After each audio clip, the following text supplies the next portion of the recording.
A warm welcome to Business Daily on Trust TV. I am Yusuf Akogo. As usual, we serve you with the business top stories. Take a look.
A whole lot happening there in the world of business, and just to draw your attention to the ongoing CBN non-oil export summit going on in Lagos.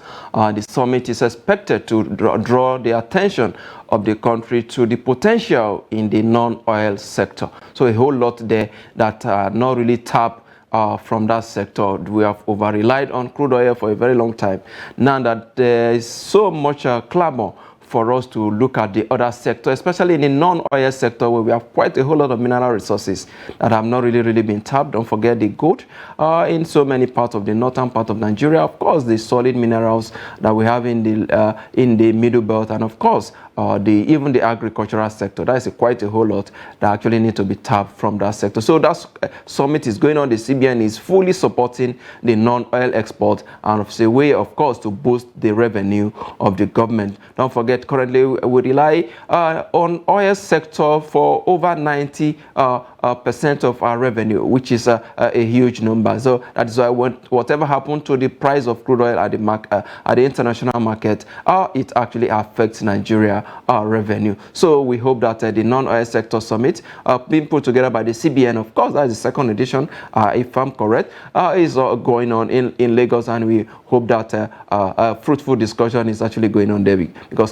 captains of industry, they like to, the Dangote are actually present, and of course the CBN governor a while ago delivered a speech at that summit. So we will keep it up, and of course give you updates with regard to what is happening at that summit there in Lagos. So quickly we go to the stock market and tell you what how the stock fared yesterday on the floor of the Nigerian stock market. And we begin with the index, of course, from the capital market. Of course, let's look at the index from the Nigerian stock market. Of course, the all share index there appreciated 0.22% at the close of market on Monday. Of course, Monday was the first trading day of this week. The index there still stays strong, continue probably from where it has been for the past 3 weeks. Of course, the market cap also added a few millions of naira there to maintain the position there, 28.6 trillion naira. And of course, the volume of shares that traded, were traded by the investors that yesterday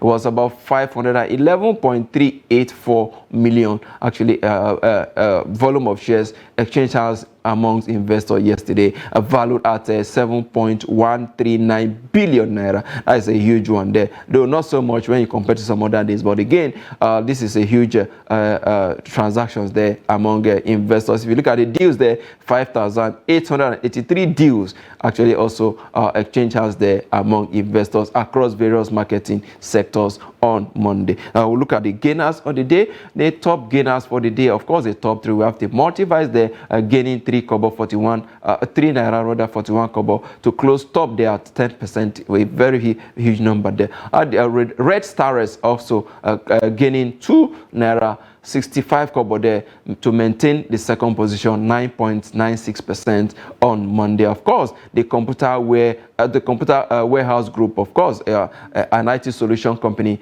gaining 1 naira 45 kobo to complete the top 3 gainers of the day at 9.85%. Quickly, we look at the losers for the day. The top losers for the day, we are silencing also the losing 3 naira 59 kobo to close downward there, 9.80%. Of course, Transcorp, I was expecting a different performance from Transcorp yesterday, given the fact that their chairman was giving an award yesterday for their performance. I mean, Transcorp Power Limited, though, for their performance. I was expecting a reaction there in the market, but that is not what to be. They lost 1 naira 79 kobo there to close downward there, 7.73%. And of course, the FTN Cocoa is in the consumer goods sector, losing 27 kobo there to close downward there, 6.90%. That is a huge number there. Are the top losers for the day for Monday trading there. The market is going on. We'll continue to give you update as it goes on. But quickly, let's look at the top trades, the market movers. We call them market movers. All of them there being dominated by the banking sector. Of course, the banking sectors, banking equities are one of the most liquid on the Nigerian Stock Exchange. There you see Access Bank there doing greatly there, 168 million shares worth of the shares were actually traded yesterday. If FBN Holding First Bank of Nigeria Limited, Holdings rather, are also doing 91.3 million shares. Then of course United Bank for Africa, UBA, completing the banking sector dominance on Monday there, 78.1 million shares there exchanging hands among the investors in that sector. Quickly, we look at the sector's performance across sector. The AGS Bank in there, all the sectors rather closing green. Of course, who will be surprised when you see the NGS Bank in there strong there, 0.62%, industrial sector 0.03%, and of course when you talk of consumer goods, well represented there by the FTN Cocoa there, 0.56%. That's on the gainers chart. Then if the oil sector not really doing so badly, 0.36%, and of course the NGS Insurance also 0.81%. Insurance is one of the sector in the market that really need a whole lot of attention. Not so much is really being done there, but again, it's a sector that is also attractive to investors in this capital market. Whatever you have in the market, you can actually invest rather in this sector. Very, very interested there. Quickly look at the African market, the performance. Let's look at their performance across sector. Of course, let's look at the performance of the Sterling Bank rather.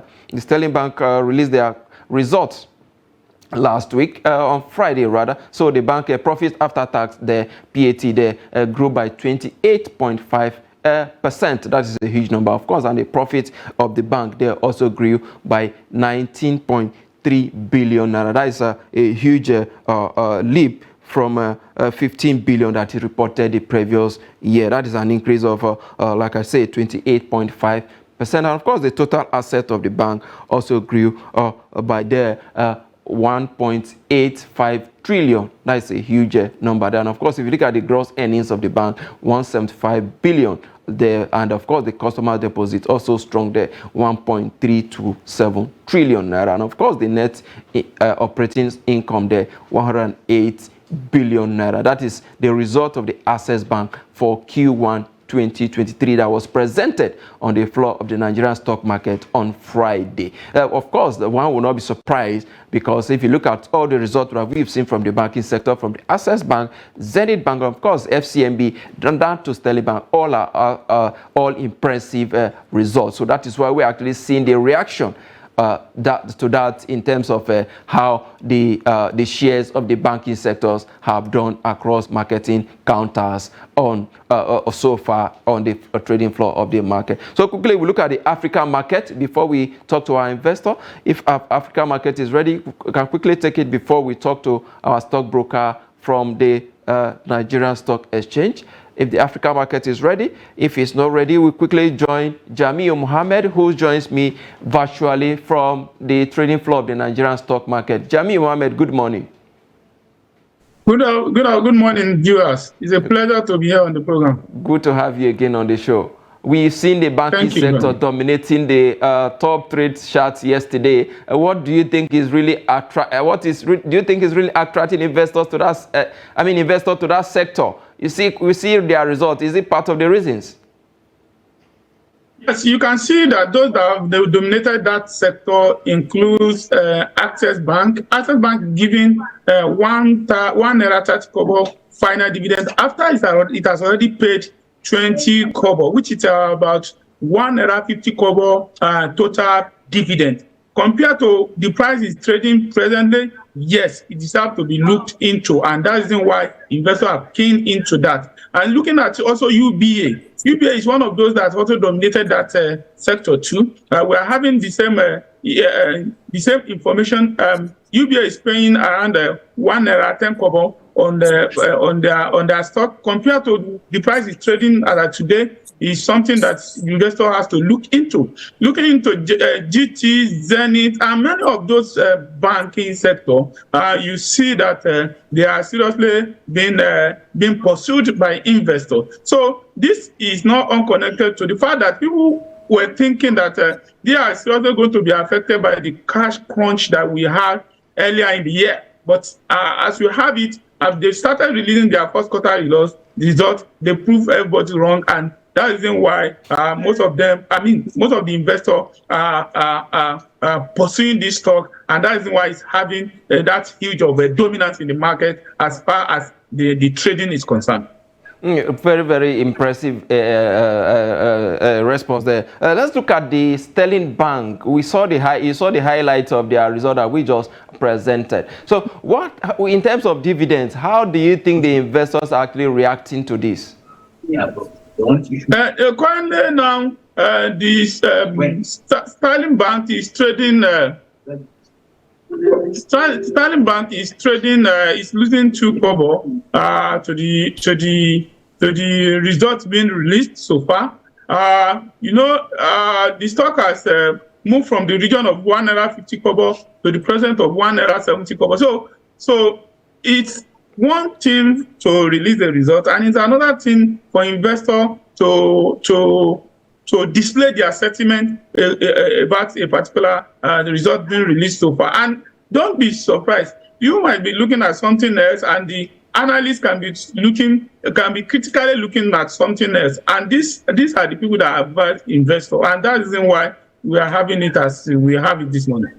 Okay, let's look at across sectors now. What is the current performance across sector? Now, the market is still in early trade, just about 2 hours or thereabout. So how are the performance across sectors at the moment? Market fully open more than an hour ago, and total in the market traded, and we have about 124 million units of shares traded, value around 1.5 billion. Out of this, about 3 stocks constitute about 73% of traded value in the market. If you look at this value analysis of the traded in the market, you will realize that Access alone traded about 526 million, Geregut traded about 294 million, while UBA traded about 279 million worth of stock. And if you add these 3 together, that's about 1.1 billion. When you compare it to 1.5 billion traded in the market, you will realize that we have about 73% of value traded is accrued to these 3 particular stocks. And out of these 2, we have 2 banking stocks dominating the top trades for today. So you can see what we are talking about. And as we speak today, we have about 8 gainers and we have about 9 losers. So it's still early to say this is where the market will go. But as we have it, the market is always moving a trend. As we are technical analysis, and we look into the trend, look at the trend in the market, using both the volume and prices to know the direction of the market. I believe the market is still going to continue to close in the profit region, though it's now negative, but it is very, very minute. The level of loss is insignificant for now. So, predicting what's going to happen at the end of the day, I believe the market is going to return to positive territory. Mr. Jami, before I let you go, in 2 weeks from now, or less, the Dangote refinery will be inaugurated by the current administration. We've not really had so much in terms of the performance of the stock from that company for a very long time, especially featuring on some of the top top gators. But what do you think will be the reaction of investors to that inauguration of the refinery, and of course, how will it impact on the profits of the company? Dangote Refinery is a different entity from Dangote Cement. There is an investment arm of Dangote that is being used to invest in Dangote Refinery. That is what we call Dangote Industries Limited, DIL. DIL is an investment arm that is being used to invest in refinery, and whatever that happened to the refinery coming on board, starting operation, may not have effect on those Dangotes that are listed in the market. So having said that, we believe that we are hoping that, and we have also suggested to the richest man in the Africa to also look at the way that he can list this Dangote refinery on our floor, so that we can have depth of this market being influenced by this richest man on Africa. So Dangote refinery is a pleasure we are going to welcome it with all the pleasure that we have, because of the fact that what we are having now is something that we should not be expecting as a country to be doing, so that if Nigerian can be exporting crude oil and be importing refined products, this is not welcome at all, and it is not good for our economy. Anyway, whatever the case may be, whatever the time is coming, we will be happy to welcome it, and we want to use this opportunity to implore the businessman to list this stock on the exchange. Yeah, thank you so much, Jami Mohammed, for your time on Business Daily this morning. Thank you very much. Yeah, all right. Jami Mohammed is the head of capital market at APT Securities. They're talking to us live from Lagos. We'll take a quick break, and when we come back, we'll go to Jeddah in Saudi Arabia to give you updates of what is going on at the Islamic Development Bank annual general meeting. Our man Salim Umar will give us an update. Don't go away.